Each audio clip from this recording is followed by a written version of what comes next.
नमस्कार साथियों, मैं मनीष मिवाल आप सभी का आपके अपने चैनल में तहे दिल से स्वागत और अभिनंदन करता हूं।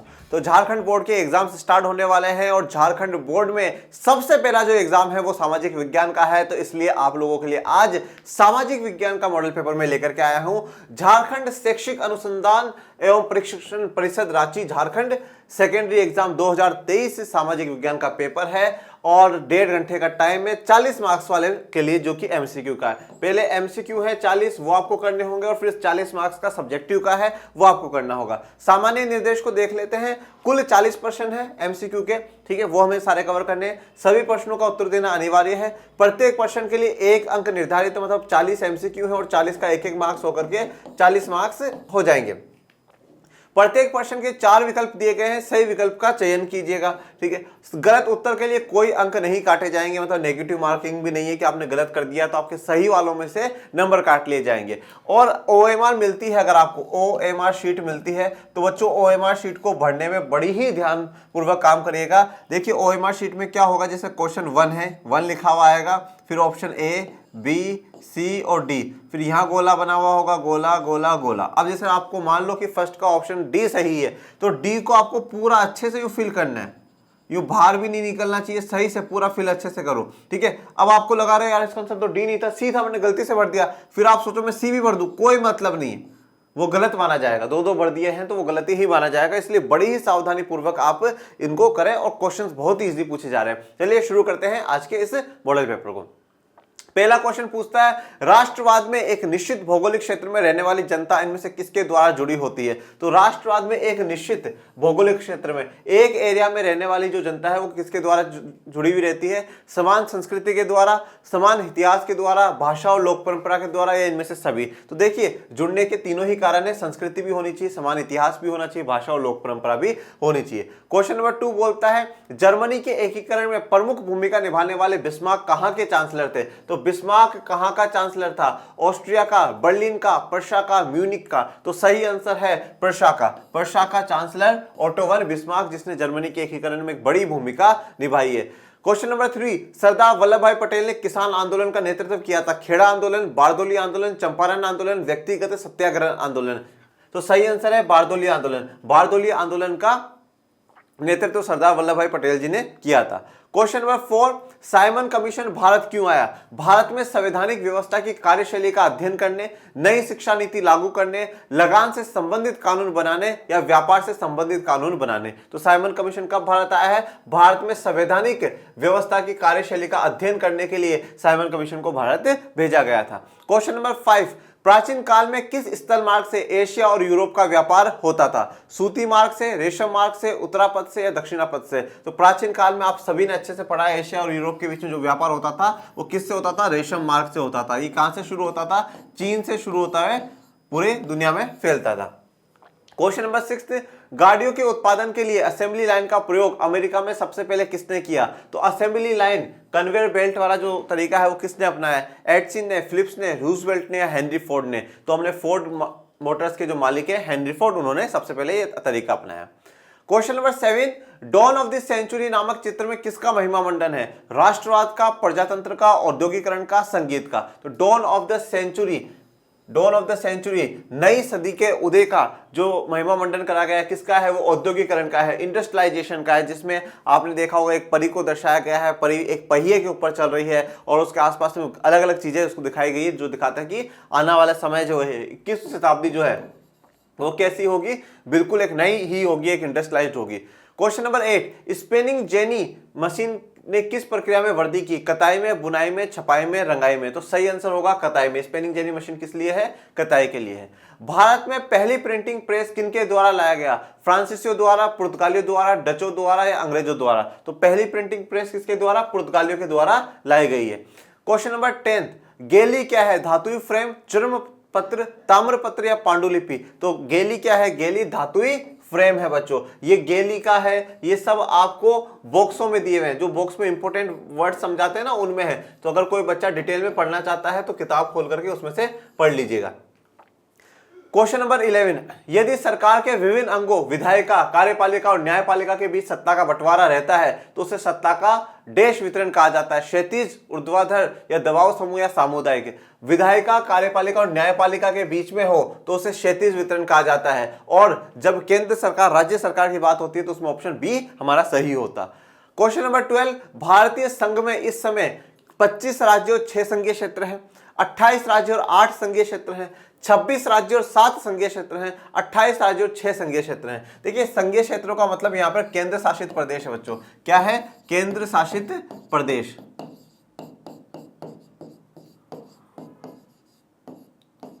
केंद्र शासित प्रदेश। सही आंसर कितना होगा हमारा? 28 राज्य हैं और 8 अभी केंद्र शासित प्रदेश है।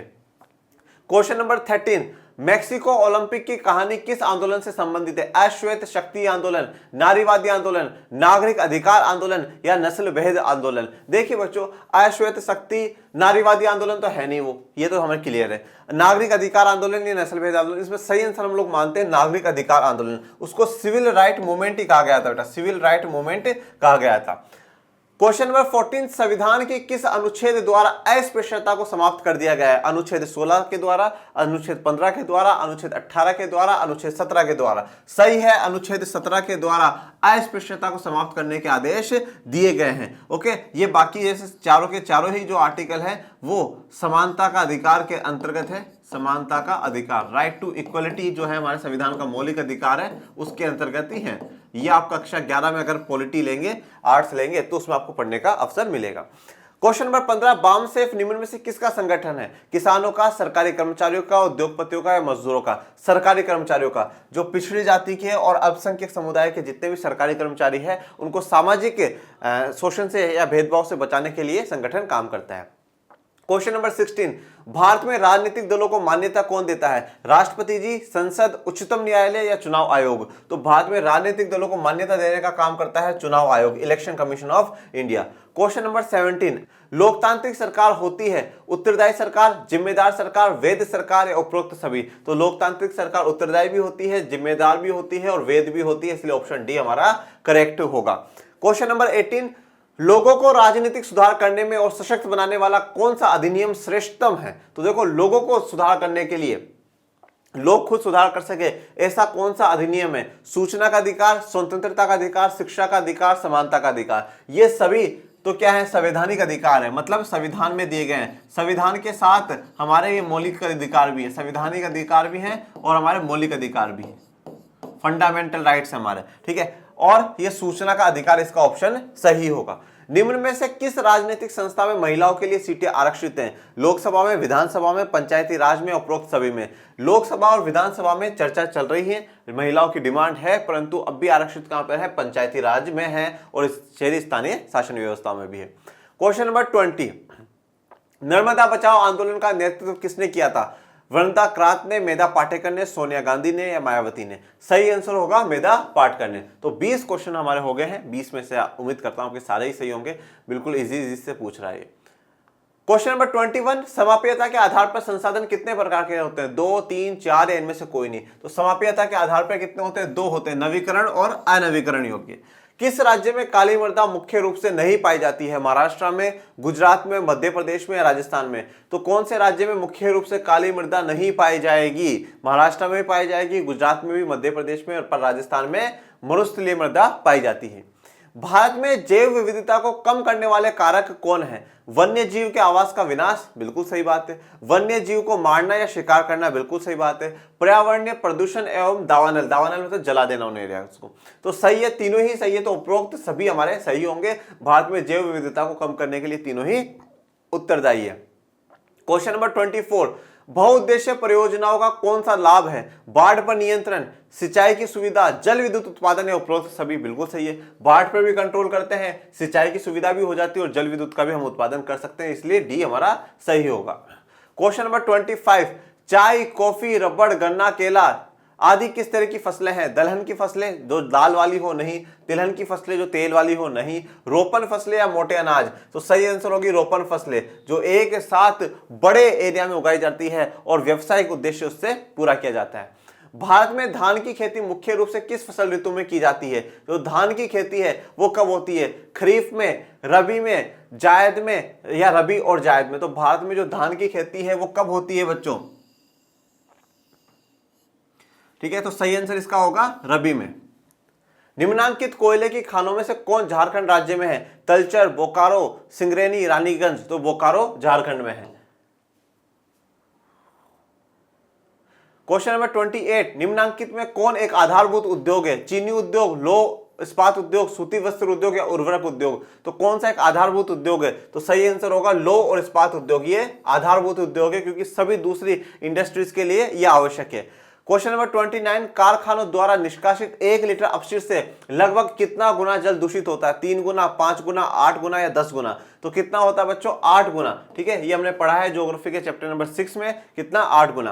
क्वेश्चन नंबर 30, निम्नांकित में से सड़क परिवहन के बारे में कौन सा कथन असत्य है? तो सड़क परिवहन के बारे में इनमें से कौन सा असत्य है? सड़क घर घर सेवाएं उपलब्ध कराता है, बिल्कुल सही बात है, ये तो सही है, पर वो असत्य पूछ रहा है। उबड़ खाबड़ भूमि पर बनाई जा सकती है, बिल्कुल सही बात है। सड़क परिवहन अन्य परिवहन के साधनों के लिए का कार्य करता है, ये भी सही बात है। रेलवे की अपेक्षा लागत बहुत अधिक है, नहीं नहीं नहीं नहीं, सड़क की रेलवे की अपेक्षा लागत बहुत कम है, तो ये गलत है। तो जो गलत है वो असत्य पूछ रहा है, तो वही हमारा सही हो जाएगा, जो गलत है वही सही है। मानव विकास रिपोर्ट देशों की तुलना किस आधार पर करती है? स्वास्थ्य के आधार पर, शिक्षा के आधार पर, प्रति व्यक्ति आय के आधार पर, उपरोक्त सभी? तो मानव विकास रिपोर्ट इन सभी को मानती है, परंतु अगर विश्व बैंक की बात कर लूं,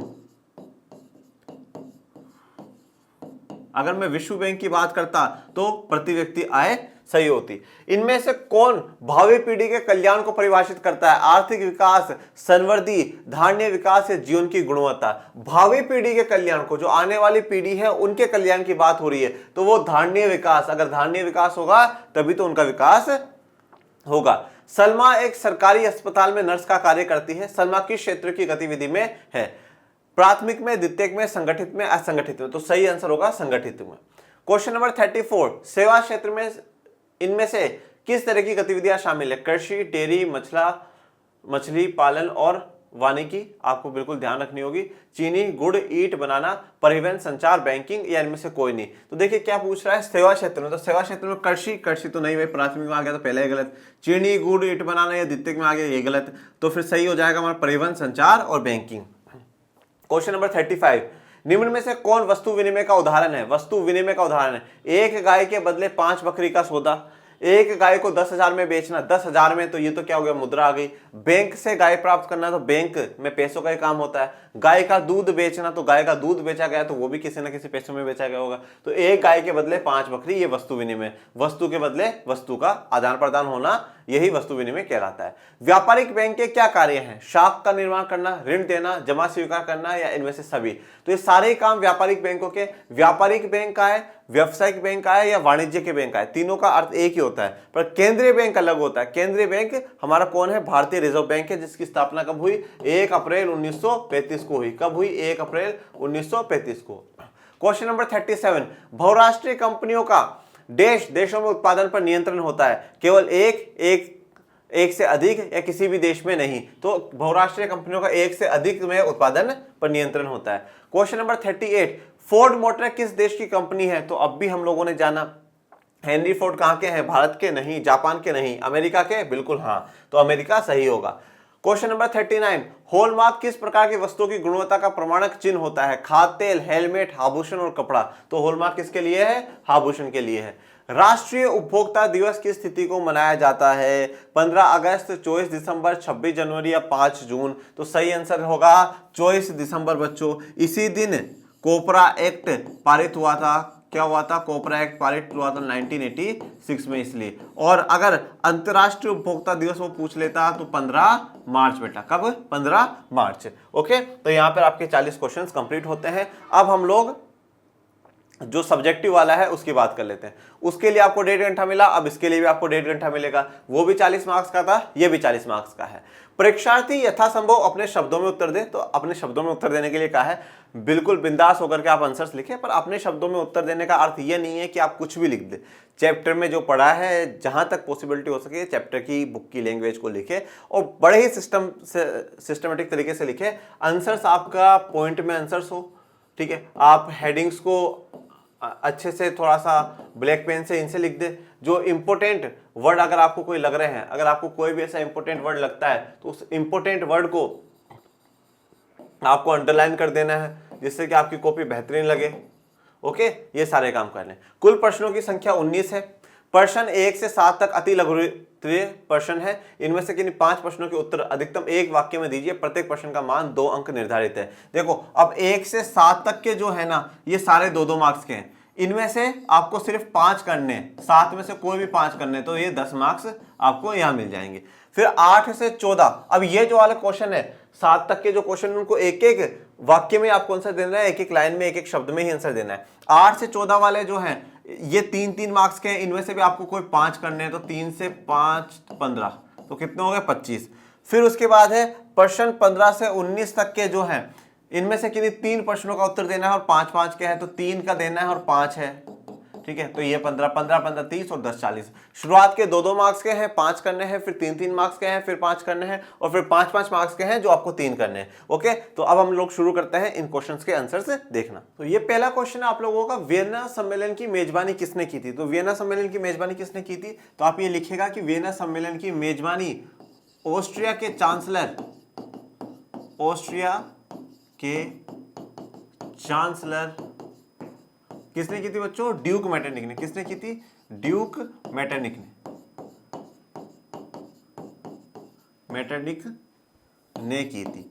अब देखिए, अब यहाँ पे आपसे एक एक वाक्य में ही आंसर पूछा है, 2-2 मार्क्स का है, तो ज्यादा बड़ा आपको आंसर लिखना नहीं है, और ये लिखते ही आपको 2 मार्क्स मिल जाएंगे। अब इसमें जैसे अंडरलाइन करने वाला क्या वर्ड है? ड्यूक मेटरनिक, जो सीधा पता चल जाए क्या भैया ड्यूक मेटरनिक ने मेजबानी की थी। दूसरा पूछा है, भारत में प्रथम आधुनिक वस्त्र मिल कब और कहां स्थापित करा गया? तो कब करा गया था? कब करा गया? 1854 में। कहां पर करा गया? बंबई में। कहां? बंबई में। बंबई में पहला आधुनिक वस्त्र मिल 1854। ये मैं पूरा लिख देता हूं, सॉरी।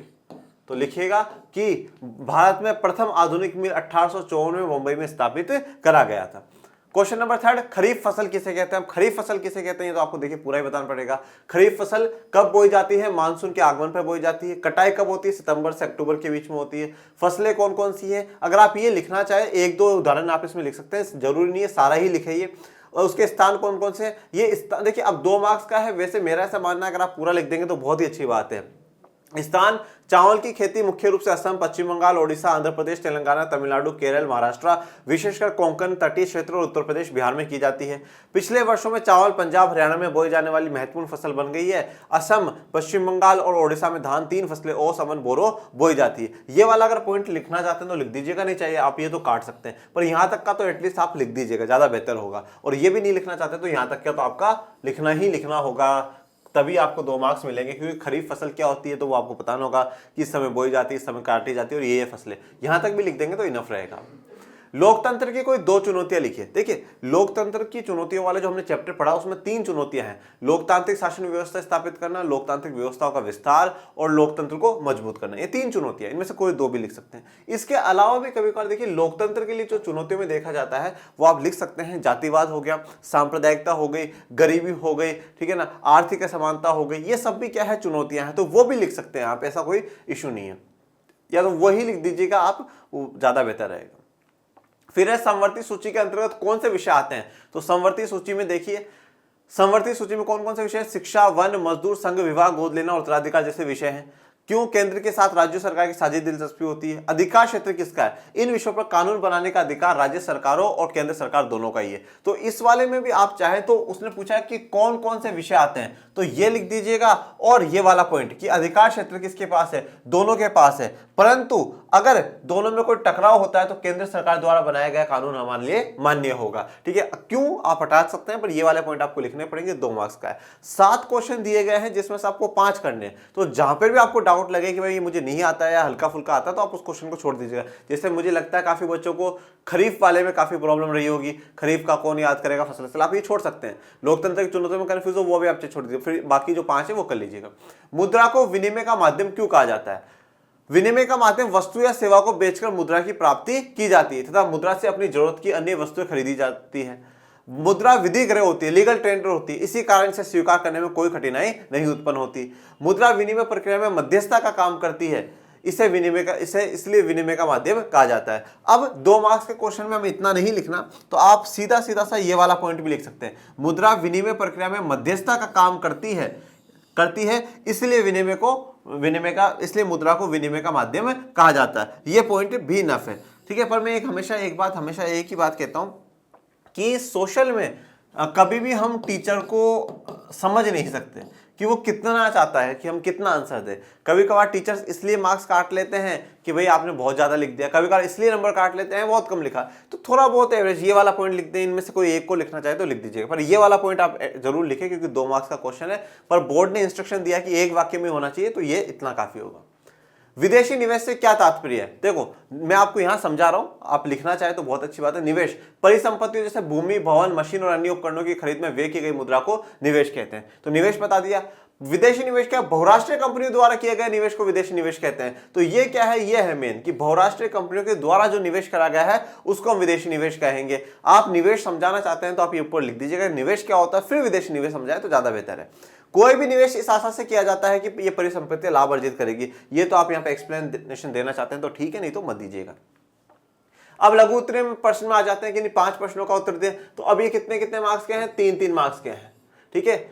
क्वेश्चन नंबर 8, असहयोग आंदोलन में भारतीय द्वारा अपनाए गए विभिन्न तरीकों का उल्लेख करें। देखिए राजनीतिक कौन कौन से हैं? विद्यार्थियों शिक्षकों ने स्कूल कॉलेज छोड़ दिए, वकीलों ने मुकदमे लड़ना बंद कर दिया। आर्थिक में कौन कौन सा है? विदेशी सामानों का बहिष्कार हुआ, शराब की दुकानों की पिकेटिंग करी गई और विदेशी कपड़ों की होली जलाई गई। विदेशी व्यापार में पैसा लगाने से इनकार कर दिया, ठीक है। यह है 3 मार्क्स का। आप इनको थोड़ा बहुत एक्सप्लेन भी कर सकते हैं, जैसे राजनीतिक में ये लिख दिया, अब आप थोड़ा वो समझा दें कि विद्यार्थियों और शिक्षकों ने स्कूल कॉलेज छोड़ा, ठीक है, वकीलों ने मुकदमे लड़ना छोड़ दिया, ठीक है, विदेशी सामानों का बहिष्कार किया गया जिससे कि काफी नुकसान ब्रिटिश सरकार को हुआ है। शराब की दुकानों की पिकेटिंग करी गई। पिकेटिंग का अर्थ क्या होता है कि किसी दुकान का घेराव कर लेना, यह पिकेटिंग होती है। इस प्रकार से पहले विश्व युद्ध के समय भारत का औद्योगिक उत्पादन क्यों बढ़ा? तो पहला विश्व युद्ध कब हुआ था बच्चों? 1914 से 1918 के बीच में हुआ था। तो इस समय भारत का औद्योगिक उत्पादन क्यों बढ़ा है? भारतीय कारखानों में भी फौजी के लिए जूट की बोरियां, फौजियों के लिए वर्दी के कपड़े, टेंट और चमड़े के जूते, घोड़े व खच्चर की जीन तथा बहुत सारे अन्य सामान बनने लगे। नए कारखाने लगाए गए। तो भारतीय कारखानों में फौज के लिए जूट की बोरियां बनी, उनके लिए वर्दी के कपड़े बने, टेंट और चमड़े के जूते बने, घोड़े व खच्चर की जीन, ये बहुत सारे अन्य सामान बने और नए कारखाने लगाए गए। इन सभी के कारण औद्योगिक उत्पादन बढ़ा। पुराने कारखाने की कई पालियों में चलने लगे, बहुत सारे नए मजदूरों को काम पर रखा गया और हर एक को पहले से भी ज्यादा समय तक काम करना पड़ता था। युद्ध के दौरान औद्योगिक उत्पादन तेजी से बढ़ा। तो ये सभी कारण हैं जिनके कारण औद्योगिक उत्पादन बढ़ा है। क्वेश्चन नंबर 10, नवीकरणीय और अनवीकरणीय संसाधनों में क्या अंतर है? तो चलिए भैया हेडिंग डाल दीजिए। वे संसाधन जिन्हें भौतिक, रासायनिक या यांत्रिक प्रक्रियाओं द्वारा नवीकृत या पुनः उत्पन्न किया जाता है उन्हें नवीकरण योग्य अथवा पूर्ण पूर्ति योग्य संसाधन कहा जाता है। और इसमें आप उदाहरण भी ऐड कर दीजिएगा बच्चों, ठीक है, उदाहरण भी आप ऐड कर दीजिएगा। मुझे कमेंट बॉक्स में बताइए क्या क्या उदाहरण हो सकते हैं। और अनवीकरण योग्य में इन संसाधनों का विकास एक लंबे भूवैज्ञानिक अंतराल में होता है, इनके बनने में लाखों वर्ष लग जाते हैं, तो ये अनवीकरणीय योग्य होते हैं। तो इनका भी आप मुझे उदाहरण बताइए, ठीक है। इसमें क्या क्या आ जाएगा? इसमें जैसे कोयला आ जाएगा, पेट्रोलियम आ जाएगा, इसमें क्या आ जाएगा? सौर ऊर्जा आ जाएगी, पवन ऊर्जा आ जाएगी, ये सब आ जाएगी। दबाव समूह की गतिविधियां लोकतांत्रिक सरकार के कामकाज में कैसे उपयोगी होती है? सवाल क्या पूछता है कि दबाव समूह की जो गतिविधियां हैं, जितने भी प्रेशर ग्रुप्स हैं, कुछ एक्टिविटीज करते हैं, तो लोकतंत्र में सरकार के लिए के कामकाज के लिए किस प्रकार से उपयोगी होती है वो देखिए। सबसे पहले तो आप यहाँ पे ये देखिए कि जो भी दबाव समूह है वो लोकतांत्रिक सरकार कामकाज में किस प्रकार से प्रभावित कर रहे हो। सबसे पहले तो सरकार की नीतियों में ये बड़ा अहम रोल निभाते हैं। सरकार की नीतियों में किस प्रकार से, मैं आपको बोल रहा हूं, आप उनको लिखते जाइएगा। सरकार की नीतियों में किस प्रकार से योगदान दे रहे हैं? देखिए सरकार कोई भी नीति, कोई भी पॉलिसी बनाती है तो वो जानना चाहती है कि एग्जैक्टली पब्लिक चाहती क्या है, ठीक है। तो इसलिए दबाव, अलग अलग दबाव समूह के अलग अलग, मैं लिख देता हूं, अलग अलग दबाव समूह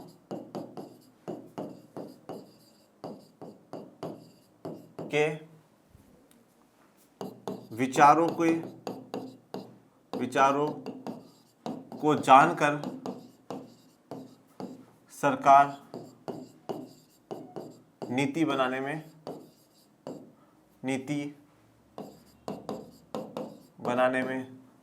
सहयोग करती, नीति बनाने में सहयोग करती।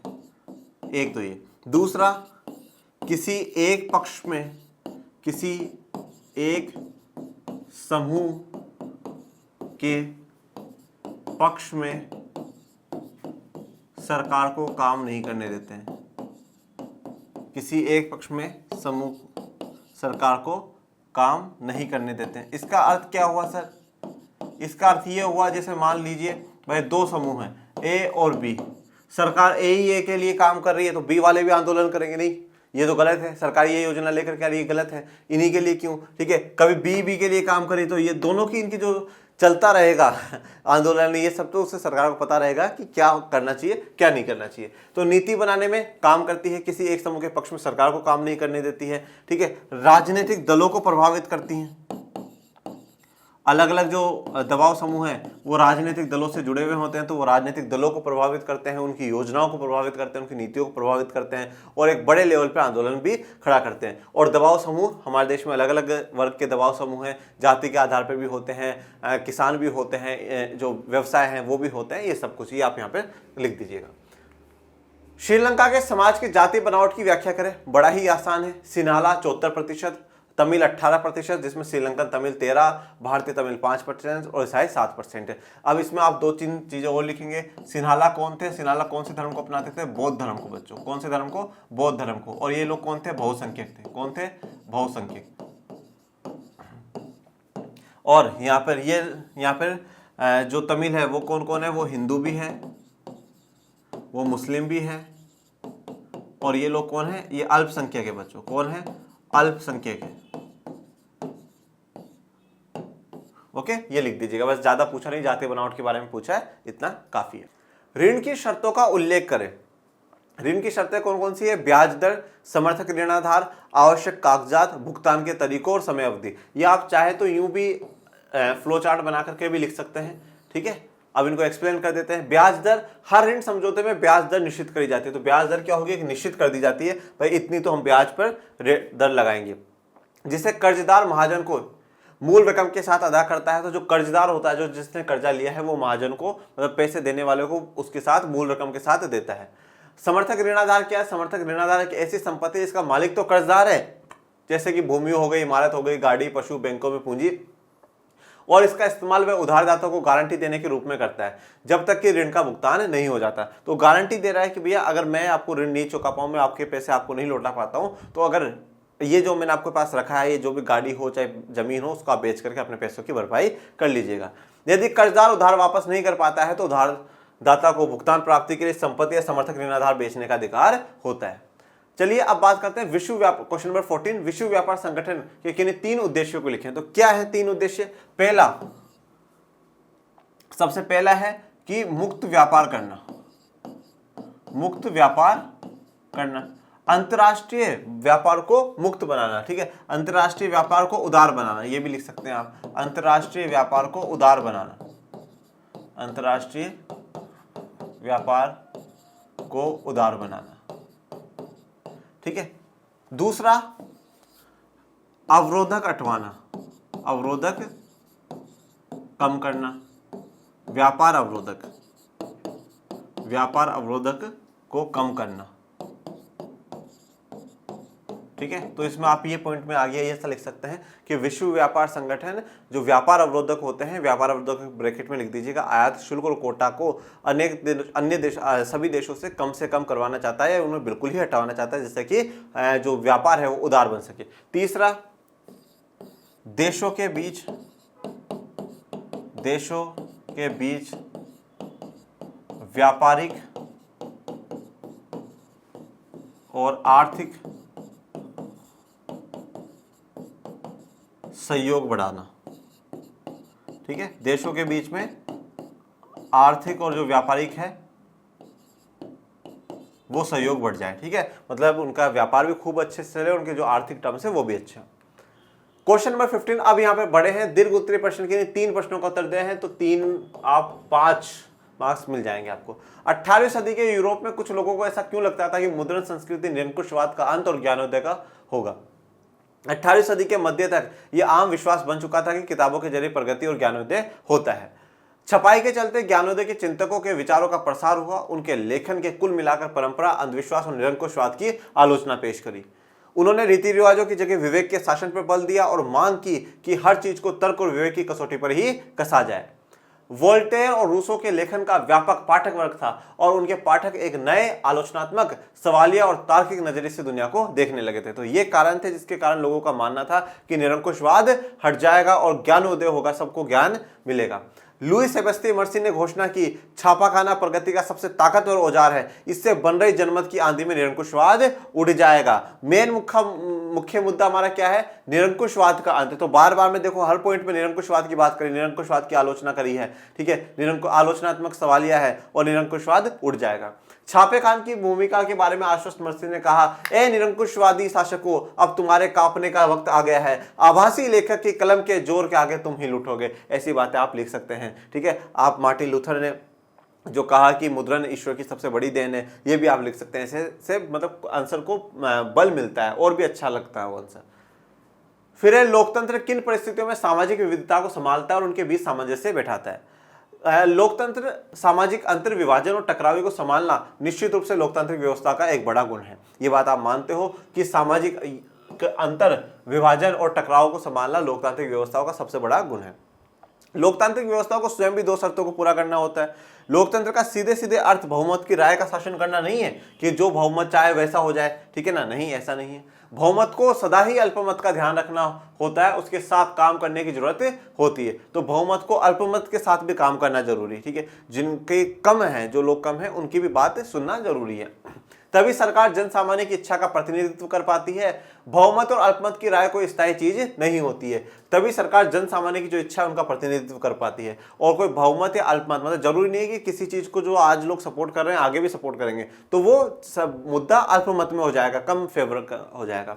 बहुमत के शासन का अर्थ धर्म, नस्ल अथवा भाषा या आधार के बहुसंख्यक समूह का शासन नहीं होता। तो यहाँ पे बहुमत के शासन का अर्थ यहाँ पे कोई धर्म या नस्ल या भाषा के आधार वाले पे नहीं है।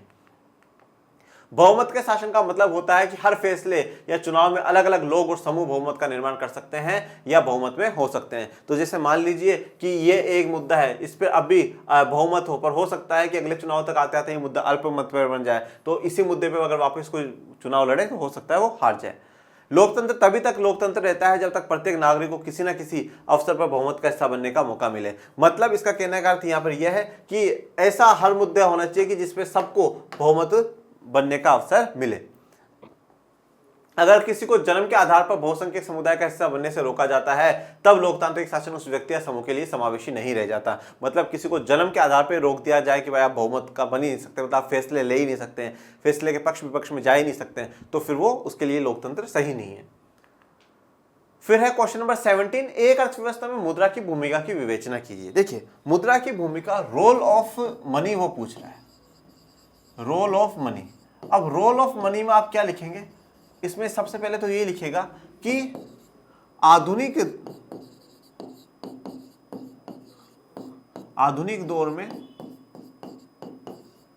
मुद्रा बड़ी ही आवश्यक है, मुद्रा बड़ी ही आवश्यक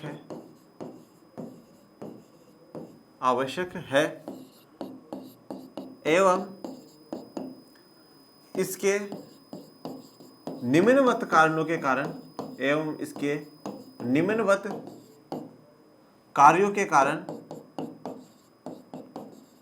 कार्यों के कारण इसकी भूमिका और भी बढ़ जाती है, इसकी भूमिका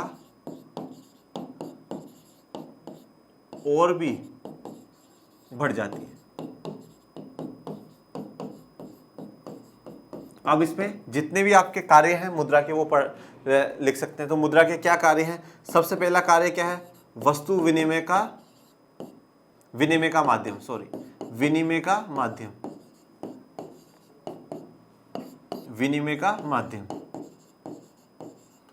ठीक है बच्चों, विनिमय का माध्यम। आप इसमें आंसर कंप्लीट कर दीजिएगा कि वो विनिमय का माध्यम है। मूल्य का मापक का मतलब क्या होता है कि भाई पहले जब वस्तु विनिमय प्रणाली थी तो वहां पर क्या था? मूल्य का मापक नहीं था, तो किसी चीज की वैल्यू नहीं थी कि भाई ये रिमोट 100 रुपए का है या कितने का है। परंतु अब आज के समय में हर चीज का मूल्य होता है। ये जो मैंने बोला है वो आप लिख दीजिएगा ऐसे, ठीक है। फिर है मूल्य का संचय, हम पहले के समय में किसी वस्तु को संचय करके नहीं रख सकते थे, परंतु आज मेरे पास पैसे हैं, मतलब मैं मान लीजिए कि मैं इस रिमोट को बेचना चाहता हूँ, मेरा काम नहीं आ रहा, मैं बेच दूंगा और मैं 10 रुपये ले लूंगा, तो अब वो 10 रुपये मैं स्टोर करके रख सकता हूँ, और पहले के समय में हम ऐसा नहीं कर सकते थे। इसके अलावा मूल्य का संचय हो गया है, मूल्य का माप और विलंबित भुगतान अब पॉसिबल हो गए, ठीक है, या आप कह सकते हैं कि उधार पॉसिबल हो गया है। विलंबित भी अगर आप नहीं लिखना चाहते हैं तो मत लिखिएगा, लिख दीजिएगा कि उधार अब संभव है, उधार संभव हुआ है। उधार संभव क्यों हुआ है? क्योंकि अब हमें पता है भाई मैंने पैसे लिए हैं, तो मैंने 1 लाख रुपया लिया है, तो मैं 1 साल के बाद बोला है कि 1 लाख लौटा दूंगा, तो 1 लाख 1 साल के बाद लौटा दूंगा। क्रय शक्ति का हस्तांतरण, ऐसे बहुत से पॉइंट्स हैं, ठीक है ना, आपके नोट्स में लिखा हुआ है, आप उनको पढ़िएगा और उससे आपका ये आंसर फ्रेम हो जाएगा। जल दुर्लभता क्या है? जल संरक्षण के कैसे किया जा सकता है? जल दुर्लभता क्या होती है? मांग की तुलना में जलापूर्ति की जो कमी है उसको जल दुर्लभता कहा जाता है, ठीक है। जो होमवर्क के क्वेश्चंस कराए हैं उसमें से ये क्वेश्चन आया है कि मांग की तुलना में जो जलापूर्ति की कमी होती है उसे। अब देखिए जल संरक्षण करने का सबसे जो, अब इसमें क्या लिखेंगे, जल को संरक्षण करने का, जल संरक्षण का सबसे बेहतरीन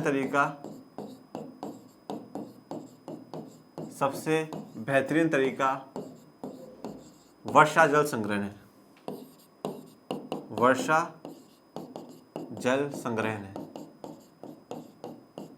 अब इसके बारे में आगे लिखिए, ऐसे इंटरकनेक्ट करके।